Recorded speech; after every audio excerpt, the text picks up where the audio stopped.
The moment she thought of the cake store, Zoe dove into the air, surrendering herself to gravity. While falling, she reached out with her consciousness to form a gateway. Instantly, a portal opened beneath her and connected to the other place. She fell into the gate. Her mass collided and imploded as she travelled. It kinda tickles. Unfortunately, Zoe did not appear at her intended destination. Instead, she emerged from a second portal only a dozen strides away, propelled through the air by the momentum of her previous fall. Then, after a brief moment of equilibrium, she was pulled back into the second portal. Again, time and space twisted around her, all swooshy-like as she would describe it, before flopping her back at the starting point. Both portals then folded into space and disappeared. A powerful magic was distorting Zoe's ability to travel. It probably related to whatever change she was supposed to herald, and obviously she hadn't succeeded yet. It was a problem, but not an unfamiliar one. She wasn't really sure what the message was, who it was for, or even what it meant. But, in her experience, those details rarely mattered. The holy mathematics wanted to advance, and the messages generally fell into place shortly after she arrived. Zoe felt that was a pretty cool advantage of being an aspect. Of course, there was now the question of what to do while she waited. Zoe glanced around. Beside a nearby tree, she spotted a small fuzzy creature with a large tail. It looked similar to a tiny yordle, though Zoe noted how this creature's connection to the spirit world was comparatively minuscule. The small animal's life pattern flashed in Zoe's brain. It would live only a dozen rotations before returning to its spirit. To her, the brevity of its life made it more adorable. Zoe jumped up and ran toward it. So cute! The tiny animal scrambled up the tree away from her. Hey, come back, she pouted. Without slowing her pursuit, Zoe created a time bubble, turning it only half a planet's rotation before launching it at the tree. The anomaly bounced before bursting against the tree's trunk. For a second, the cute animal's past merged with the present. The night sky overtook the area, and the twilight butterflies pulsed around it. The small creature fell into the tired, restful sleep of the previous evening, as its past spiritual and mental state overwhelmed its current consciousness. Zoe ignored the gravity for a moment, floated up into the branches, and came to a stop beside the tiny animal. Her hand hesitated above its downy fur. She knew the moment she touched the creature her spell would break. "Zoe is a friend," she whispered. But when she caressed the tiny animal's head, it burst awake and drove away from her in a panic. With a disappointed moan, Zoe floated a bit higher before flipping upside down. She considered visiting Aurelian Sol after she finished here. The dragon didn't like being petted either, but she thought he was easier to catch without harming. This notion vanished as, thanks to her new altitude, Zoe saw past the hills and spotted a village on the horizon. She willed a portal into the town into existence and dove into it.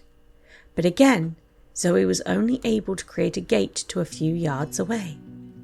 Worse, it collapsed upon itself as before and pulled her back to the starting point. The summer grass did seem inviting, so with no better option, she walked through the forest to the village. She arrived at the outskirts of the walled town as the sun began to set. Hearing laughter, she dismissed gravity for a second and floated up to one of the village's rooftops.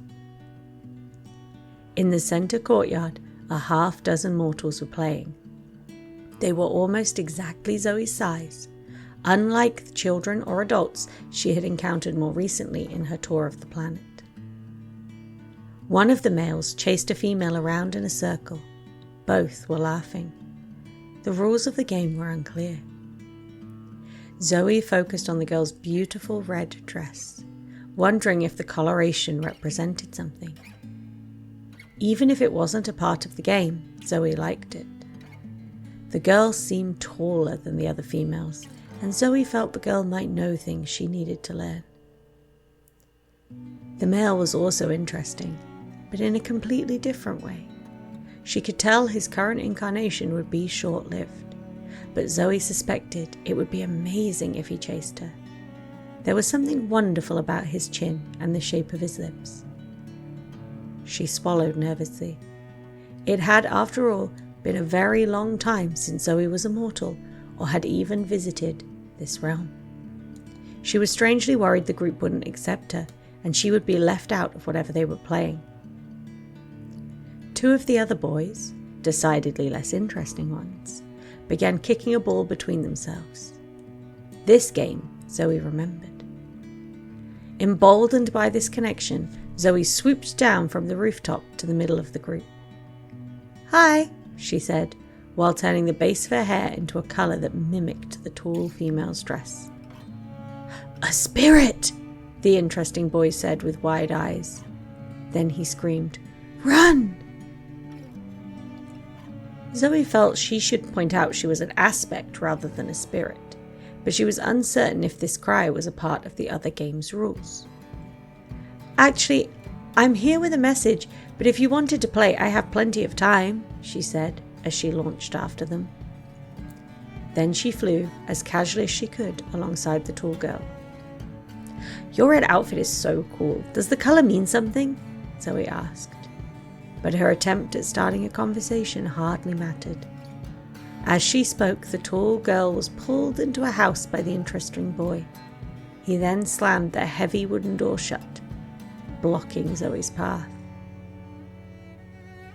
Zoe glanced around, discovering the other mortals had simply disappeared, but a commotion could be heard coming from a keep near the centre of the town. After a moment, a dozen men in armour came running towards Zoe with spears. They reminded her of Pantheon's weapon. Local guardians, she surmised. Assuming she was a spirit, they screamed warnings, while their leader attempted a banishing spell. It was a very good spell, in Zoe's opinion, but not the one she wanted. She wondered if, perhaps, spirits frequently plagued the town. When the men began throwing their weapons at Zoe, she manifested an arcane meteor and sent it on a flight path around the keep. Then the Twilight Girl created a pair of portals to dodge the Guardian spears, before finally redirecting the shooting star at her attackers. The meteor's impact caused an implosion, causing a chain reaction with the small particles it had gathered while flying, which resulted in a second explosion that thundered through the guards and their tower, annihilating the area into a fine dust. "Hello?" Zoe asked, as the clouds of destruction whirled around her. She wondered if the tall girl or the interesting boy had run away. It seemed likely. Momentarily dispirited, Zoe decided to visit a larger mortal settlement next. It seemed like someone might be willing to play with her at that sort of location. Zoe remembered where a city had been 1,000 years ago.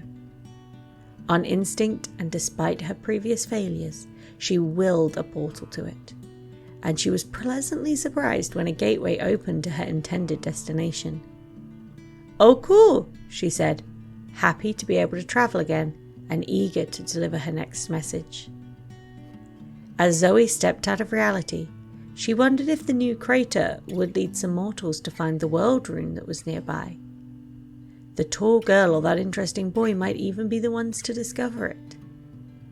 It would probably be funny if they did, she decided.